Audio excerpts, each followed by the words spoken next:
não só no mundo do trabalho, obviamente a internet está presente. Também no tempo que nós, digamos assim, no tempo de lazer, no tempo livre, no tempo que as pessoas fazem aquilo que elas quiserem, a tecnologia e a internet também estão muito presentes, né? Lembro que no começo do episódio, quando a gente falou dos sites mais acessados, por exemplo, 3 deles são redes sociais, que as pessoas usam Instagram, Facebook, Twitter. Ainda que muita gente use também profissionalmente, né, essas redes, tanto para procurar emprego quanto para divulgar os próprios serviços e tal, o uso costuma ser mais corriqueiro, né, e mais de lazer, digamos, mais tranquilo nesse sentido. Então a internet ela está presente nas nossas vidas, tanto na forma das redes sociais, como também nos outros sites que a gente acessa nos momentos de descanso, de lazer, na forma como a gente decide ocupar o nosso tempo livre, né? Google, YouTube, por aí vai. E uma das coisas que a gente pensa muito recentemente é como esse uso grande da internet tem afetado as relações entre nós. Não só no mundo do trabalho, que nem o Jean falou muito bem, mas também no mundo do lazer, no mundo do outro tempo, do tempo da nossa vida, né? Como a gente se relaciona com amigos, com desconhecidos, com conhecidos, familiares, como a gente encontra novos parceiros e parceiras no mundo digital. E uma das coisas que se pensa muito, principalmente na psicologia, embora isso seja novo em termos de pesquisa, é se o uso da internet em geral ele está relacionado ou não a sofrimentos mentais graves, ou então em que medida esse uso pode, ao contrário, trazer um aumento do bem-estar das pessoas, melhorar isso que a gente chama genericamente de saúde mental. E isso é um tema muito controverso, porque ao mesmo tempo que as redes sociais e a internet em geral, elas abrem um espaço para que as pessoas entrem em contato umas com as outras, expressem as suas ideias, conheçam pessoas que pensam parecido, que pensam diferente e tal. Então seria um espaço para diminuir os sentimentos de solidão, aumentar a sensação de pertencimento a um grupo, a uma comunidade. A gente conhece também situações em que as redes sociais e a internet no geral têm um efeito ruim para a saúde e o bem-estar das pessoas, em que em muitos lugares o uso da internet pode levar a interpretações erradas do que as pessoas queriam dizer. Quem nunca aqui mandou uma mensagem para o WhatsApp e foi mal compreendido, ou então leu uma mensagem de outra pessoa e achou que a pessoa estava mandando num tom que não era aquele, não sei Não o tem a quê. modulação da voz, Não né? tem, por conta da ausência da modulação da voz, a gente não consegue muito bem diferenciar o que é ironia, o que não é, É. enfim, então Mas eu por aí vai. não estamos defendendo que vocês mandem mensagem de voz. Por favor, não façam isso, tá Não bom? façam isso. Não façam Conversem ao isso. vivo com as pessoas que É. é melhor. O que significa, o que a gente está dizendo no geral, é que a internet e as redes sociais elas podem levar a também interações ruins, né, que pioram a vida das pessoas. E para falar um pouco sobre esse tema, digamos assim, como que seria, do ponto de vista da psicologia, o que interessa disso tudo para nós, primeiro talvez valha a pena falar de 4 características importantes da internet que mudam um pouco a forma como a gente se comunica. A primeira delas é uma coisa que a gente já falou antes nesse episódio, mas que agora a gente define, é a questão do anonimato, né? Na internet, nas redes sociais, existe a possibilidade, em muitas delas, de você criar um perfil ou então expressar sua ideia sem ter que se identificar, sem dizer quem você é. É o que a gente falou antes, é aquilo que a gente pode falar que é uma faca de 2 gumes, né? Por um lado, o anonimato ele pode ser bom porque protege a identidade de quem está se sentindo muito ameaçado, quem se sente muito exposto na hora que põe a sua opinião, mas ao mesmo tempo o anonimato também pode proteger a identidade de quem está proferindo discursos de ódio. Ainda assim, isso é uma característica marcante do contato na internet. Quem já viu comentário de YouTube, comentário de G1, essas coisas, a gente sabe que não dá para saber quem falou aquilo, assim, muito constantemente. Outra coisa que tem a ver com isso que o Jean falou da modulação da voz é que a internet, que nela não está presente a comunicação não verbal, que é um aspecto muito importante da nossa comunicação. O jeito que a gente, a nossa postura, o jeito que a gente se dirige aos outros, os gestos que a gente faz, como que a gente fica, se de um jeito, se de outro, tudo isso também comunica, além das palavras que a gente escolhe usar. Isso não é uma característica exclusiva da internet. Se você manda uma carta para alguém ou se você faz uma ligação para alguém, também a pessoa não vai ver a sua comunicação não verbal. Mas isso também está presente na internet. E isso cria essa maior quantidade de conflitos e dissonâncias que a gente está falando. Usou o exemplo do WhatsApp, que quando as pessoas não são bem compreendidas e tal. Isso, de certa forma, tira uma parte da comunicação, né? Deixa ela mais parcial. Outra coisa muito comum também na internet é o fim das distâncias físicas e das distâncias temporais. Então você pode falar com alguém que está do outro lado do mundo a qualquer hora e você pode falar ao vivo com essa pessoa, faz um Skype com a pessoa que mora em Taiwan, assim, e você pode falar também a qualquer momento. Você pode colocar num fórum de internet uma mensagem e daqui a um mês alguém te responde isso. Então isso cria um contexto, uma situação muito diferente de quando você está conversando com alguém ao vivo, em que pelo menos se espera que a pessoa responda quando você fale com ela, né? Ou então que você responda quando alguém fale com você.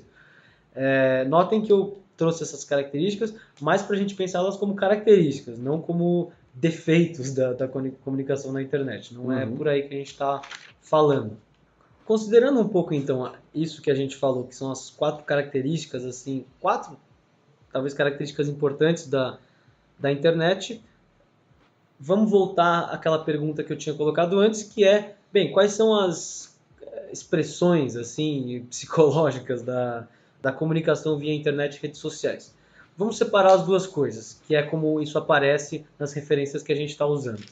Redes sociais tendem a ser algo um pouco mais preocupante do ponto de vista da psicologia. Isso significa que ninguém deve usar redes sociais? Não. Sim. Vamos deixar isso bem claro desde o começo. No entanto, as maiores relações entre sofrimento e suas várias formas, né, depressão, ansiedade, etc. e tal, estão em usuários que ficam muito tempo usando redes sociais. Há uma correlação, embora a gente ainda não entenda tão bem qual que é o vínculo causal entre uma coisa e outra. Isso significa o quê? Que as duas coisas estão relacionadas. Quem usa muito rede social tende também a estar não num momento muito bom da vida, digamos assim, mas isso não significa que a rede social causa isso, certo? A gente tem como posição, e a relação indica isso, que a pessoa usar a rede social não parece fazer ela sair desse momento ruim. Assim, então, não propicia uma superação desse momento ruim, certo? E, no geral, os usuários de redes sociais que fazem um uso problemático disso são as pessoas que usam elas durante mais tempo e que têm uma qualidade das relações nas redes sociais ruins.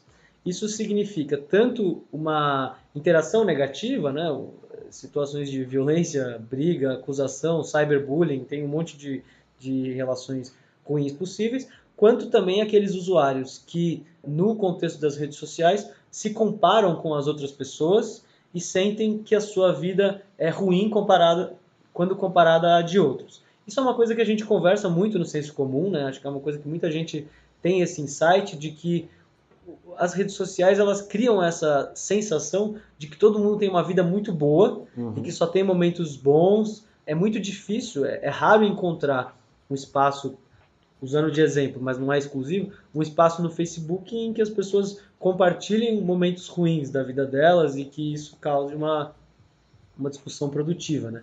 A regra é que esse seja um espaço para você se separar e publicar aquilo que você considera sucessos na sua vida, né?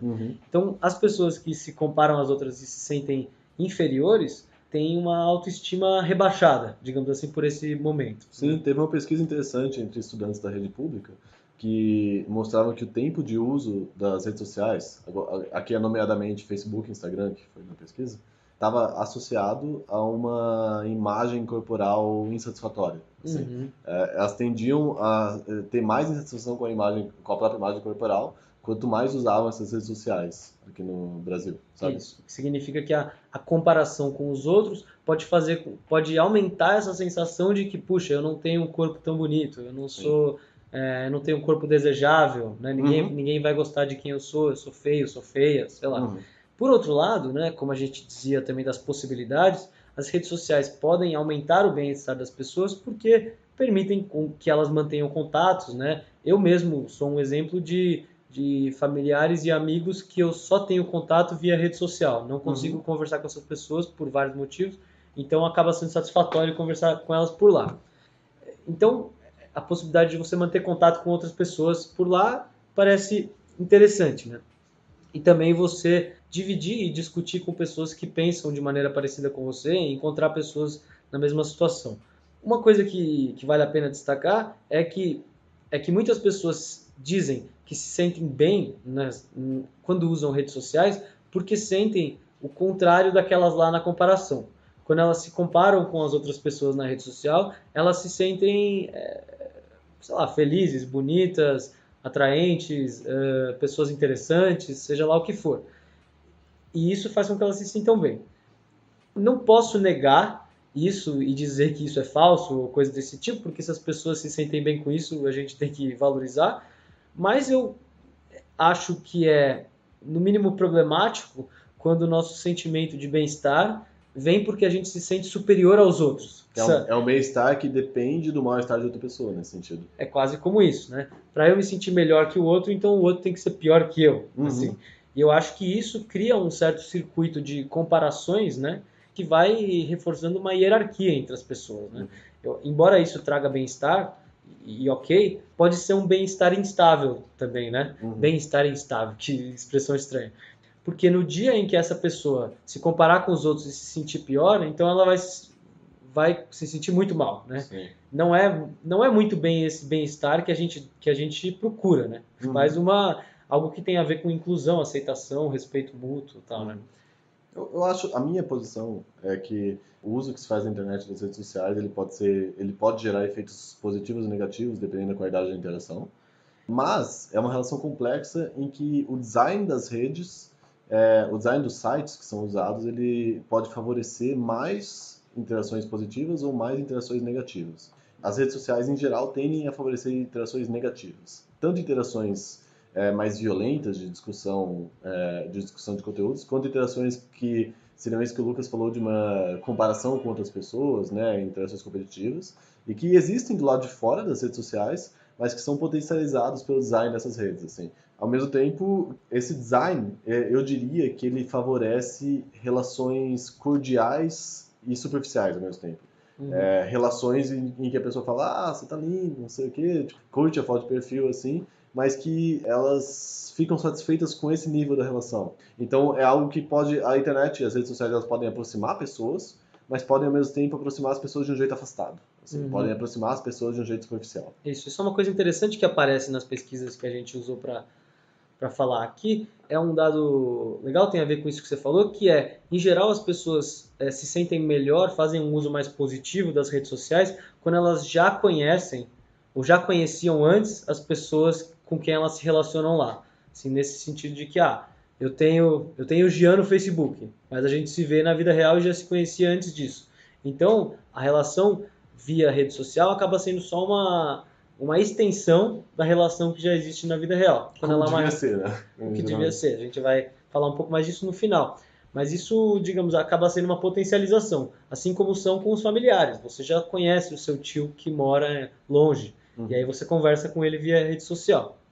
Então, nesse sentido, você já conhecer a pessoa pode aumentar a sua satisfação com os contatos que você tem lá. Mas é difícil fazer um julgamento tão definitivo sobre isso, porque, que nem você falou, concordo totalmente, é um ambiente complexo e há pessoas que fazem um mau uso disso tudo. Inclusive, na literatura, existe já a expressão vício em rede social, o que eu acho... Não gosto muito dessa expressão, vou falar por quê, mas tem espaço para relações boas. No geral, eu concordo com você, Jean, que a tendência é de relações superficiais, assim, com todos os problemas ou, às vezes, coisas positivas que podem haver com isso. Isso nas redes sociais. Nas redes sociais. Para terminar com relação a elas, falei dessa expressão vício em rede social, vício em Facebook e tal, eu gosto mais da expressão uso problemático. Uso problemático. Que nem na questão com as drogas, a gente tem um problema em você dizer que alguém é viciado numa droga, tanto porque isso carrega um estigma, então dizer que uma pessoa é um viciado tende a não melhorar muito as expectativas de tratamento dessa pessoa, como também é difícil você definir com tanta precisão o que diferencia um vício de um não vício. De todo jeito, sem entrar tanto nessa discussão, eu prefiro dizer que tem um uso problemático das redes sociais, também porque elas não vão deixar de existir. Sim. Querendo ou não, ninguém vai acabar com o Facebook e com o Instagram, as pessoas vão continuar usando e vão ter aquelas que vão fazer um uso problemático disso. As drogas também são assim, por mais que alguns queiram, alguns não, elas não vão deixar de existir. Acho que a gente fica melhor dizendo em uso problemático. Isso também respeita a possibilidade de que as pessoas façam um uso positivo disso tudo. E não coloca como se fosse uma característica só inerente à coisa que está sendo usada. Assim, né? Isso, é uma forma de usar. Mas bem, como nós falamos antes, a internet, as redes sociais são uma parte da internet. E a internet tem, então, aí, milhões de outros lugares que você pode acessar e você pode também entrar em contato com outras pessoas. Um exemplo disso é o próprio Reddit, que é aquele fórum que imita o formato de outros fóruns que já existiam antes.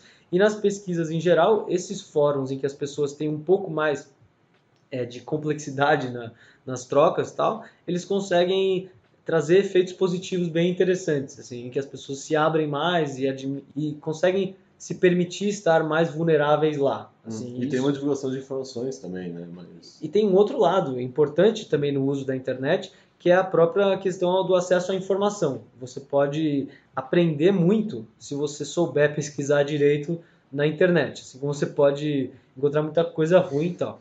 Mas Você pode querer pesquisar sobre a Segunda Guerra Mundial na Wikipédia e de repente, por clicar nos links lá, você está lendo sobre caramujos no fundo do mar, sabe? Isso. Você não sabe como chegou aí, mas tá lá. Assim. Mas está lá aprendendo sobre isso, né? E a questão da aprendizagem na internet, ela traz uma discussão muito interessante, né? Que é como incorporar o ambiente virtual, o mundo virtual da internet, nas escolas, né? No ambiente escolar. A relação entre pedagogia e internet, digamos assim. E para falar bem rápido disso, porque esse também é outro assunto bem complexo, dá para dizer que as crianças e adolescentes que estão no seu processo de formação ainda, né, não são completamente maduras do ponto de vista cognitivo, emocional, psicológico, elas estão expostas a todos os riscos e problemas que a internet apresenta e talvez expostas mais ainda, né, por conta da vulnerabilidade, da imaturidade que é normal nessas idades. Assim. Ninguém espera uma criança ou um adolescente, ninguém espera que seja completamente maduro, que sempre tome decisões conscientes e por aí vai. Assim. E isso mostra a necessidade de que a internet seja incorporada nos ambientes escolares e também seja incluída no cuidado familiar, né? Intrafamiliar, que os pais possam fazer algum tipo de acompanhamento disso tudo. Né? A gente estava conversando antes de começar a gravar que tem um dado interessante que é que 88% das crianças e adolescentes no Brasil eles fazem um uso da internet que não é supervisionado nem tem nenhum controle de pais. E a gente estava aqui conversando sobre isso, também lembrando que assim, a gente já foi adolescente e criança. E acho que não cabe os pais controlarem e acompanharem todo o uso que os filhos fazem da internet e do mundo digital. Mas algum tipo de mediação, né, de acompanhamento, eu acho que é necessário. Especialmente porque, enfim, tem muita coisa mal intencionada, né, que as crianças acabam clicando mesmo ingenuamente, né? Não estou nem falando de má intenção por parte dos filhos das pessoas. E tudo isso, com orientações de pais e professores, vai criando um uso mais responsável e consciente da rede, né? Sim, tem aquele caso do Momo, que a gente também conversou sobre ele. Me falaram aquilo, eu fiquei muito perturbado, assim, eu achei que era mentira, assim.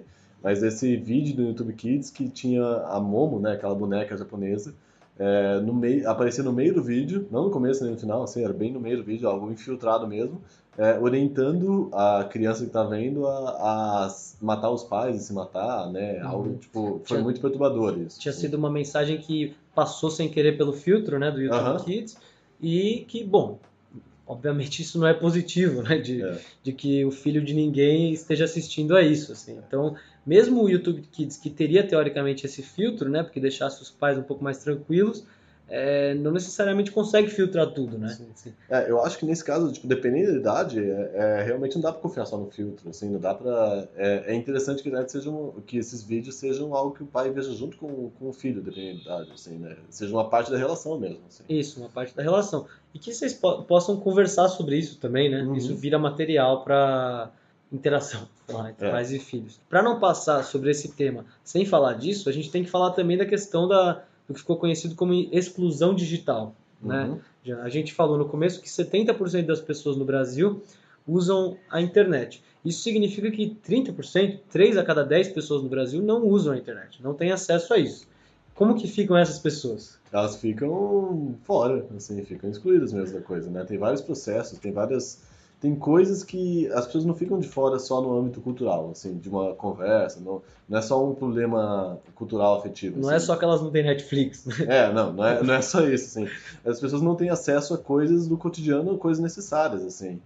Se eu não me engano, para declarar imposto de renda sem ter acesso à internet é uma dureza hoje em dia, sabe? Porque é tudo pensado na internet, assim. Ou você tem acesso à internet, ou você tem acesso a um contador que tem acesso à internet, assim. Tipo, Então, tipo, tem processos que são informatizados pressupondo uma universalização da internet que não ocorre de fato, não no Brasil, sabe? Então a gente precisa ter uma inclusão digital que acompanhe isso, assim. Precisa ter uma flexibilidade para gerar aberturas que sejam ainda analógicas, assim, para as pessoas que ainda não têm acesso à internet, né? Isso. Enquanto 30% das pessoas tiverem acesso à internet, nenhum serviço pode ser só para quem tem internet, né? Nenhum serviço essencial. Assim, a gente vê muita mudança também no mundo do trabalho, né? Como você tinha dito antes, assim, é importante que as pessoas que não têm acesso à internet também possam ter a oportunidade de concorrer pelas vagas, não só pela questão, obviamente, da inclusão dessas pessoas no mundo, na sociedade, mas também porque pode se estar perdendo muitas pessoas boas, né?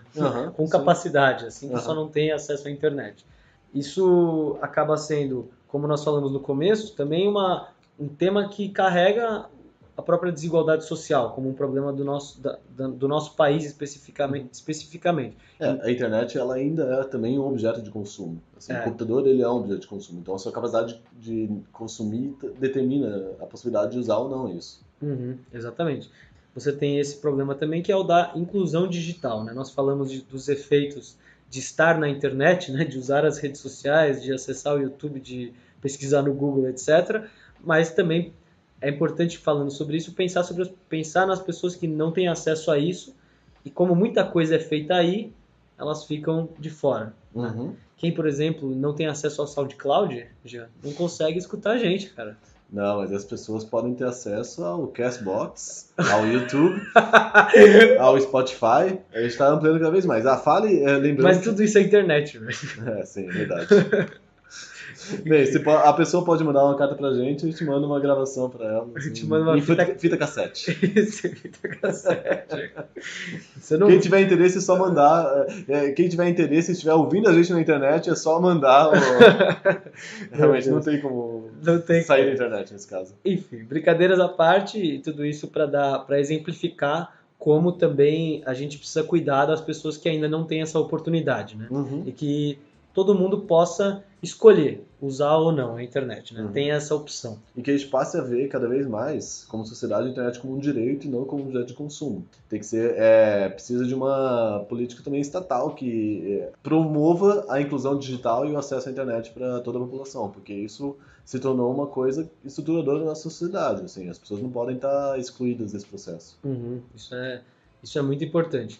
Espero que tudo que a gente falou até agora mostre como é importante também incluir a internet seriamente nas aulas de informática, na educação infantil e no ensino fundamental e médio, né? Então, por conta dos riscos, né, e de todo tipo de mau uso que ainda é possível ser feito na internet como um todo, e os efeitos negativos que principalmente o mau uso das redes sociais, o seu próprio design, né, podem levar, é importante que as crianças e adolescentes aprendam e pensem sobre isso também, né? Não só aprendem a usar os recursos, mas também se perguntem, né?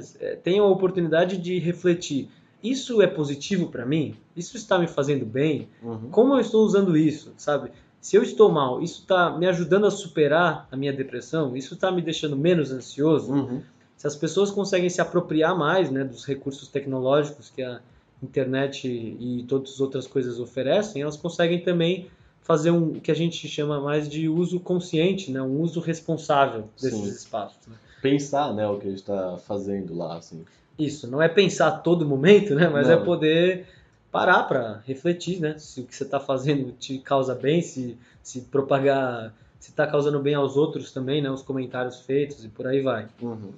enfim. Porque apesar de ser um uso com interação, a gente é jogado para um uso passivo, né? Pelo próprio design, assim, tipo, a gente fica sem pensar nada, 1 hora jogando para cima o feed do Facebook, sabe? Uhum. Isso não é pensar no uso que você está fazendo, assim, isso é só ser um receptor passivo. E tá tudo bem, às vezes, a gente ser um receptor passivo, mas é interessante que a gente pense sobre os efeitos que isso está tendo na nossa saúde e a qualidade da informação que a gente está tendo, assim. Exatamente. Tanto nesse sentido que você disse, de se essa informação faz sentido ou não, então eu vou procurar, sabe, Uhum. fazer esse uso crítico no que diz respeito à aprendizagem na internet, né? Especialmente na nossa época de fake news. Isso não é um fenômeno novo, mas agora ganhou um pouco mais de espaço, né? Mas do ponto de vista psicológico, cognitivo, emocional, que talvez seja o que mais nos interessa como psicólogos, né? Poder pensar um pouco se a internet está potencializando, né, a nossa vida e não só servindo como uma compensação, né, para Uhum. algo da vida que nos frustra, como uma fuga. Bem, é isso, fazer um uso criativo da coisa, assim, tipo, a internet tem muita coisa maravilhosa para além desse monopólio de uns 10 sites mais utilizados, assim. Isso. E é importante a gente estar consciente para conseguir buscar conhecimento, né? Uhum.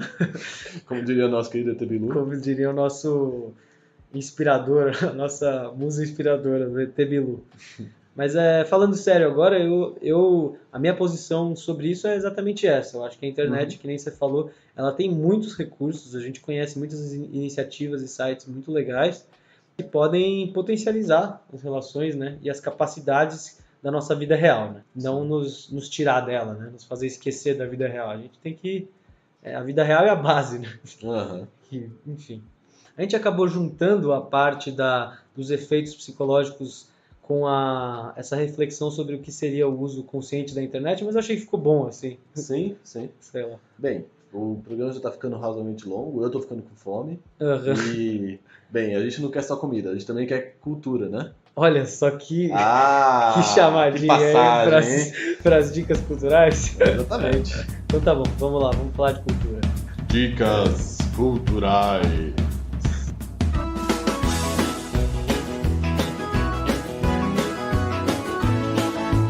Você começa hoje.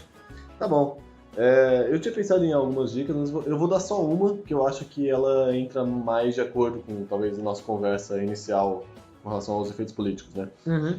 É uma série chamada Mr. Robot, o Lucas já viu, eu também já vi, por isso que eu tô dando dica. Que é uma série, meio que um grupo hacker que tem o plano de hackear um grande conglomerado financeiro para explodir o sistema de dívidas no resto do mundo. Uhum. Eu acho essa série interessante porque ela demonstra, ela pega essa internet como um campo de batalha novo, e em um campo no qual há forças diferentes, com diferentes motivações, usando a internet e essa internet potencializando essas batalhas. Bem, eu não vou falar muito para não ficar dando muitos spoilers, assim, é uma série bem louca e bem boa. Ela faz muitos insights com relação à esperança que a gente tinha no passado com relação à internet e ao que a internet se tornou atualmente. Eu acho que ela faz a gente pensar muito sobre isso, assim. Então fica aí essa dica. Perfeito, obrigado. Eu assisti a primeira temporada e é bem interessante mesmo. Coloca em questões essas coisas que você falou. A minha única dica também, que dessa vez eu estou investindo mais na minimalista, né? Assim, que a cada 15 dias, uma série e um filme já é uma boa quantidade de Nossa, material, né? uma série, Uma já série, é um muita filme, coisa. cara, é muita coisa. A minha dica é um filme, um documentário do diretor Werner Herzog. Já fez vários outros documentários, como O Homem-Urso, ele fez o documentário Encontros no Fim do Mundo, A Caverna dos Sonhos Esquecidos. Mas é um documentário de 2016 que chama Eis os Delírios do Mundo Conectado, em que ele fala um pouco sobre o fenômeno da internet, com aquele jeito muito característico do Herzog, que ninguém sabe dizer muito bem se é uma ironia ou se ele é um cara extremamente estranho mesmo. Mas é um documentário muito interessante porque ele, ao invés de falar da história de uma pessoa ou de uma situação especificamente, ele faz quase que uma colcha de retalhos de várias coisas que para ele expressam o que é o fenômeno da internet.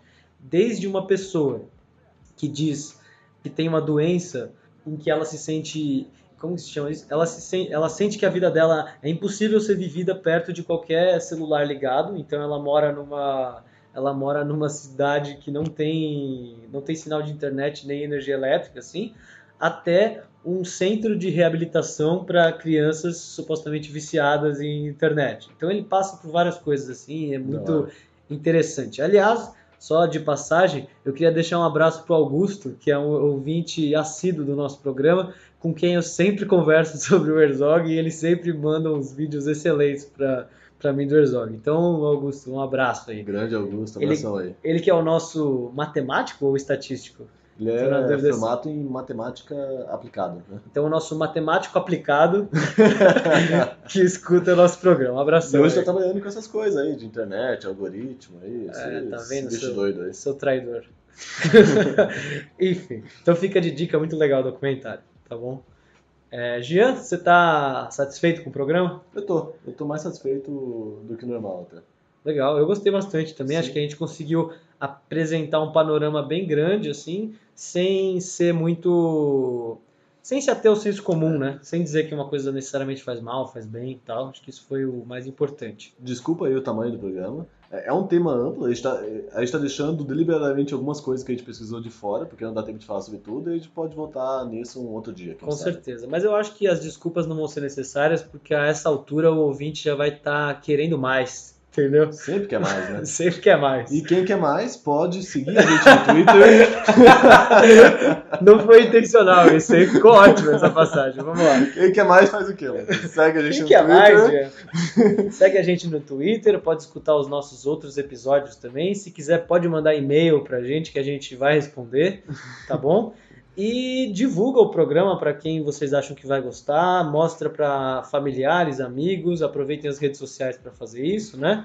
Eu esqueci de falar no começo que, como sempre, todas as referências vão estar na postagem que a gente usar. Se vocês gostaram do que a gente falou, procurem nas referências, são coisas boas. A gente lê mais do que a gente coloca nas referências, então a gente dá uma selecionada também do que vale a pena para quem não tá muito por dentro do linguajar psicológico, tal, sabe assim? Sim. Então a gente também faz essa curadoria também. E se você usa algum agregador de podcast específico, algum programa específico no qual a gente não está, nos avise que a gente estará lá. Isso, a gente vai atrás também. A internet é o milagre da multiplicação também. É muito louco isso. E se ela não tivesse um potencial bom, também a gente não estaria fazendo isso, né? Não. Eu estaria fazendo um programa de cartas mesmo. Genial, né? É tipo um Papai Noel do conhecimento. Assim. Sim, a gente manda carta para as pessoas falando sobre temas assim. Enfim, vamos ficando assim então. A gente se vê daqui 15 dias com um programa cultural. Um beijão. Falou, gente.